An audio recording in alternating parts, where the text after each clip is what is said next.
Let's be honest with each other for a moment. You are not getting any younger. Neither am I. Neither is anyone watching this. That is the one thing every single person on this planet has in common, regardless of wealth, genetics, or how many green smoothies they drink. Time moves in one direction. The question is not whether you're aging, the question is how fast, and more importantly, whether the speed is something you have any control over. I think you do, more than most people realize. But first, I want to ask you something that most doctors never ask their patients. Can you look at a person and tell how long they're going to live? Think about what you notice when you look at someone older: the wrinkles, the gray hair, the slowness in their step. Maybe their hearing is going. Maybe their eyesight has softened around the edges. Maybe they pause mid-sentence, reaching for a word that used to come instantly. We use these things as shorthand. We look at someone and think they look old, or we look at someone and think they look good for their age. But here is what I have learned after decades of looking at bodies from the inside out. Wrinkles do not predict mortality. Gray hair does not predict mortality. Hearing loss, eyesight decline, even early cognitive slowing. None of these are reliable indicators of how much time a person has left or how well they are going to function in the years ahead. They are surface signals, visible, easy to notice, almost entirely useless as predictors of what actually matters. There is something else, something you cannot see by looking at someone's face or hair. Something most doctors do not check in a standard appointment.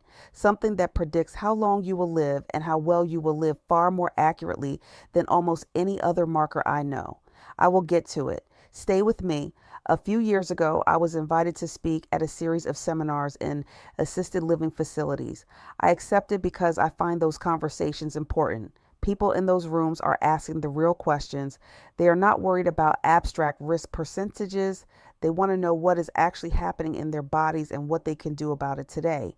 What I did not expect was what I saw when I walked into those rooms. People in their early 60s in wheelchairs, not people in their 80s, not people with catastrophic illness histories, people who were, by the calendar, not old, 62, 64, 66, sitting in chairs they could not get out of without help, looking 20 years older than their birth certificate said they should. And then I looked around at the people standing, talking, laughing, carrying their own plates to the table. Some of them were in their mid-70s, some older, moving through that room like people who had decades left in them. Same building, same age range, completely different bodies. I have thought about those rooms many times since, because what I saw there is not a mystery.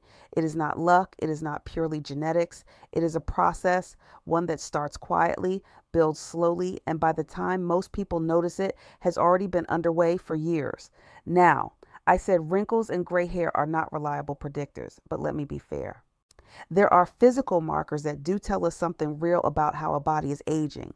Arterial calcification, calcium depositing in the walls of blood vessels, making them rigid and unforgiving. That matters. Spinal compression, the gradual loss of height as the discs between your vertebrae thin and compress, that tells a story. Bone density loss, chronic inflammation markers in the blood. These are real signals with real consequences, but they are not what I want to talk about today, because all of them are downstream of something more fundamental, something that when you address it directly improves almost every other marker at the same time. Loss of muscle, not muscle size, not how you look in a mirror, not whether your arms still fill out a shirt the way they used to, muscle strength, and specifically the loss of it. Here is the finding I want you to understand clearly, because it changes how you think about aging from this moment forward. Loss of muscle strength is one of the strongest predictors of all-cause mortality in adults over 60. Not cholesterol, not body weight, not blood pressure alone, muscle strength. There is a condition that describes this process. It is called sarcopenia. The word comes from the Greek, sarx meaning flesh and penia meaning loss. Sarcopenia is the progressive loss of muscle mass and strength that accompanies aging. It begins earlier than most people think, as early as your mid-30s, and accelerates significantly after 60 if nothing is done to slow it. And I want to be precise about something because this matters. It is not the size of your muscles that predicts your longevity. It is the strength. You can have muscles that look reasonable and still have lost a critical amount of functional strength. The mirror is not the test. The body is the test. The first place sarcopenia tends to make itself known is in the quadriceps, the large muscles at the front of the thigh, the muscles that do the work every time you stand up from a chair, climb a step, or catch yourself when you stumble. In women especially, and this becomes particularly noticeable after menopause, when the loss of estrogen accelerates muscle breakdown. The quadriceps weaken and thin in a way that changes how the entire body moves. The thighs narrow, the knees begin to feel unstable. Standing up from low surfaces requires thought and effort that it never used to require. This is not cosmetic. The quadriceps are not just the muscles that determine how your legs look. They are the muscles that determine whether you can live independently, whether you can get up off the floor if you fall, whether a stumble becomes a fall and a fall becomes a fracture and a fracture becomes the beginning of a very rapid decline. I have seen that chain of events play out on operating tables. It starts with weak quadriceps that nobody noticed early enough. So how do you know where you stand? There is a test. It costs nothing. It requires no equipment. You can do it right now in the room you are sitting in. It is called the chair stand test, and it is one of the most reliable indirect indicators of sarcopenia and functional muscle strength that exists outside of a clinical setting. Here's how it works. Sit in a standard chair. So no armrest if possible, or keep your arms crossed over your chest. Set a timer for 30 seconds, stand up fully and sit back down continuously as many times as you can in 30 seconds. For adults in their 60s, fewer than 12 repetitions is a signal worth paying attention to. For adults in their 70s, fewer than 10. For adults over 80, fewer than 8. These are not arbitrary numbers. They are thresholds that research has linked to higher risk of falls, loss of independence, and reduced longevity. They are the clinical version of what I saw in those assisted living rooms, the difference between the people in the wheelchairs and the people carrying their own plates. Go ahead and try it right now. Stand up, do the test, and come back. Notice how it felt. Was it easy? Was it hard? Did you need your hands? Did you feel unsteady at the top? Did 30 seconds feel like longer than it should? Tell me in the comments. I read every single one, and your answer tells you something important about where your body actually is, not where you assume it is. Now, if the chair stand felt manageable, I want to give you a harder version. Sit down on the floor, not on the chair, on the floor, and then stand back up. No holding onto furniture, no using the wall, just the floor and your own body. Watch what happens. Someone with significant sarcopenia will roll to one side first, then push up onto hands and knees, then use a knee, then a hand on the thigh to lever themselves upright. The whole sequence takes several movements, several compensations, several moments where the body is searching for a workaround. Someone with strong functional muscles stands up in one fluid movement. Feet plant, legs drive, done. I am not telling you this to make you feel inadequate. I am telling you this because the floor test shows you something the chair test can miss. It shows you what your body does when there's no shortcut available. And in real life, when you slip on a wet floor, when you kneel in the garden, when you need to get down to help someone, there are no shortcuts. The floor is honest in a way that chairs are not. One more test. This one you will need a bathroom scale or a grip strength device if you have one, though a firm handshake with someone who can give you an honest assessment will tell you something too. Grip strength. The strength of your hand grip is a remarkably accurate proxy for whole body muscle strength. It is so reliable that it is used in clinical research as a standard longevity marker. A study published in The Lancet followed nearly 140,000 people across 17 countries and found that grip strength was a stronger predictor of cardiovascular death than systolic blood pressure, stronger than blood pressure.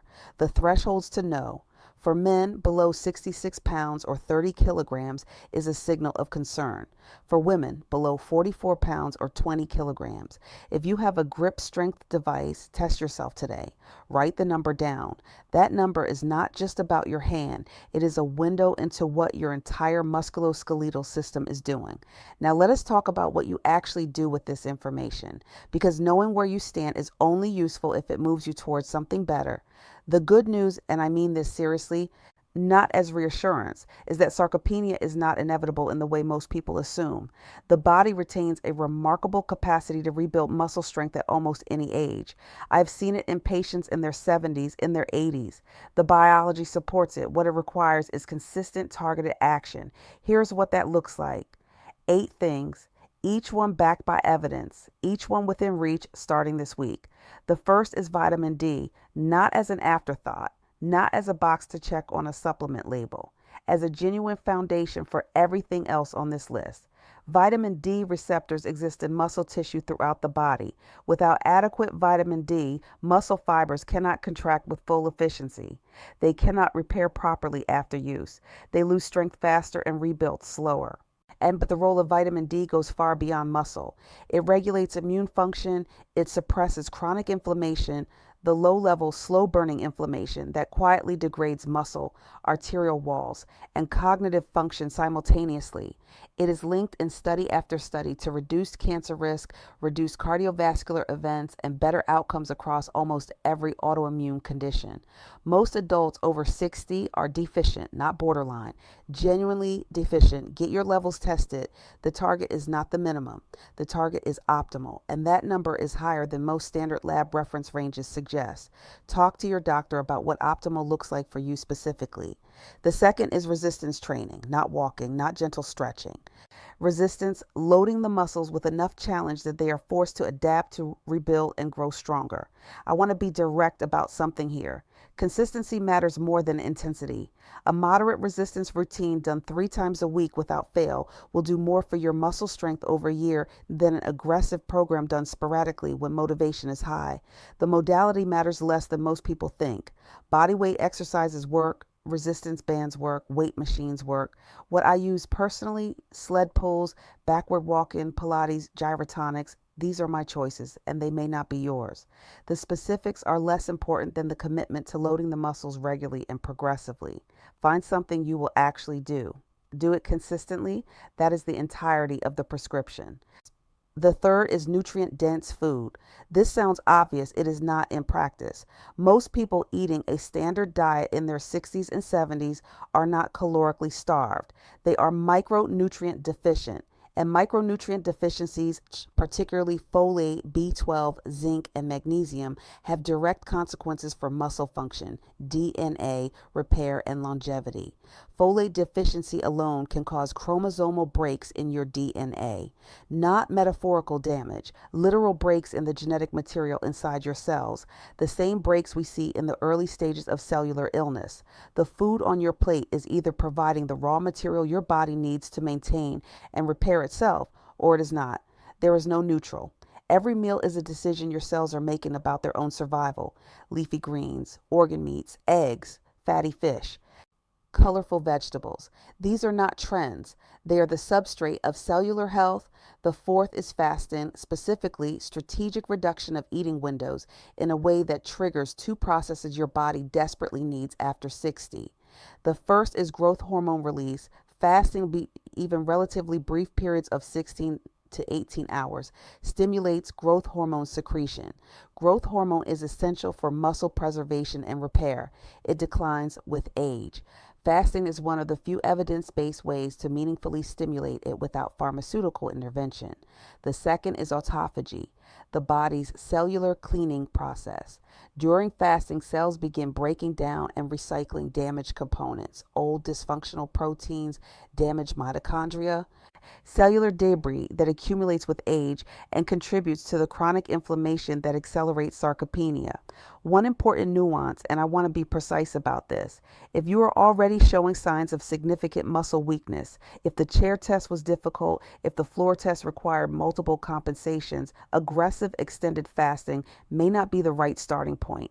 Muscle rebuilding requires adequate protein and caloric support. Severe caloric restriction in an already muscle-depleted body can accelerate the very loss you are trying to reverse. In that context, a compressed eating window, 1 larger meal per day with a nutrient-dense focus, may serve you better than prolonged fasting. The principle still applies. The application needs to match where your body actually is. The fifth is cortisol reduction. Cortisol is your primary stress hormone. In short bursts, it is essential. It mobilizes energy, sharpens focus, prepares the body for challenge. That is healthy and normal. Chronic cortisol elevation is something else entirely. Sustained high cortisol breaks down muscle tissue directly. The mechanism is well established. Cortisol promotes protein catabolism, meaning the body begins consuming muscle as an energy source when stress signals persist. It suppresses immune function over time. It disrupts sleep, which is when the majority of muscle repair and growth hormone secretion occurs. Chronic stress is not just emotionally exhausting, it is physiologically muscle wasting. Managing cortisol is not a soft recommendation, because it is a hard biological necessity for anyone serious about preserving muscle strength and extending healthy years. What reduces cortisol? Sleep, consistently, adequately. Movement that is restorative rather than purely punishing. Time in nature. Relationships that feel safe. Removing chronic stressors where they can be removed rather than managing them indefinitely. This requires honest self-assessment. What in your life is running your cortisol chronically high? That question is worth sitting with. The sixth, and I believe the most underestimated factor on this entire list, is state of mind. Purpose, meaning, the sense that your life has direction and that what you do in it matters. Which I've watched patients with objectively compromised physiology outlive patients with cleaner lab work and stronger grip scores because something in them was still reaching forward, still curious, still connected to people and projects that demanded their presence. The research on this is not soft psychology. The data on purposeful living and longevity is as robust as the data on blood pressure management. People with a clear sense of purpose show lower inflammatory markers, better sleep quality, stronger immune response, and measurably longer lives. This may be the most important intervention on this list. Not the supplement, not the training protocol, the reason you get up in the morning. If that reason has faded, if the days feel repetitive and the future feels smaller than it used to, that is not just an emotional problem. Peace, it is a physiological one, and it deserves the same attention you give your vitamin D levels and your protein intake. The seventh is adequate quality protein. Muscle is built from protein.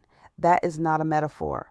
Amino acids from dietary protein are the literal raw material your body uses to synthesize new muscle fibers and repair damaged ones. After 60, the body becomes less efficient at extracting and using dietary protein. This means the amount of protein needed to achieve the same muscle synthesis response is higher than it was at 40. Most older adults are not meeting that threshold, not because they're eating badly, but because the threshold has moved and nobody told them. Target at minimum 1.2 grams of protein per kilogram of body weight per day. For someone dealing with active sarcopenia, 1.5 to 1.6 grams is more appropriate. Source matters. Complete proteins, those containing all essential amino acids, are more effective for muscle synthesis. Eggs are among the most bioavailable protein sources available. Meat, fish, dairy. If you are plant-based, combining sources intentionally to achieve complete amino acid profiles becomes important. Distribute protein across meals rather than concentrating it in one. Muscle protein synthesis has a ceiling per meal, roughly 30 to 40 grams of usable protein, beyond which the excess is oxidized rather than incorporated into muscle tissue. Protein is not optional for aging well. It is the foundation that every other intervention in this list is built on. The eighth is HMB. This one is less widely known, and that is worth correcting. HMB, beta hydroxy beta methylbutyrate, is a metabolite of leucine, one of the branch chain amino acids. It is produced naturally in the body when leucine is broken down, but only in small amounts, too small to meaningfully address sarcopenia on their own. What HMB does is reduce the rate of muscle protein breakdown, not just increase synthesis, but actively slow the degradation process. In older adults with established muscle loss, this dual action, slowing breakdown while supporting rebuilding, makes it one of the most targeted interventions specifically for sarcopenia. Clinical trials have shown that HMB supplementation in older adults, combined with resistance training and adequate protein, produces significantly greater preservation of lean muscle mass compared to exercise and protein alone. And if you're already doing the work, training consistently, eating adequate protein, managing your cortisol, and you want a targeted addition specifically aimed at sarcopenia, HMB is the one I would point you toward. 3 grams per day with a meal. Consistent daily use over months, not days. Longevity is not a simple topic. Anyone who tells you it is, anyone who reduces it to a single supplement or a single habit is selling you something. What I've given you today is a framework, a way of thinking about the years ahead that is grounded in what the body actually needs, what the research actually shows, and what I have actually seen in patients who aged well and patients who did not. The chair test and the grip test are your starting point. They tell you where you are today, not where you have to stay. The 8 strategies are your path forward, not all at once, not perfectly, but consistently, patiently, with the understanding that the body responds to what you give it at 60, at 70, at 80. It responds. I want you to go now and watch the video I have linked above. It goes deeper on resistance training specifically for sarcopenia, what movements matter most, how to progress safely, and what to avoid in the first 6 weeks if you are starting from a low baseline. Because this conversation is just the beginning, and you have more years ahead of you than you might currently believe. Take care of those muscles. They are carrying everything. Everything I have shared today is general information based on current research and my clinical experience. It is not personal medical advice. Before making changes to your supplement routine or exercise program, please speak with your own doctor, especially if you are managing existing health conditions. That conversation is always worth having, and it starts with you knowing the right questions to ask. Now you do.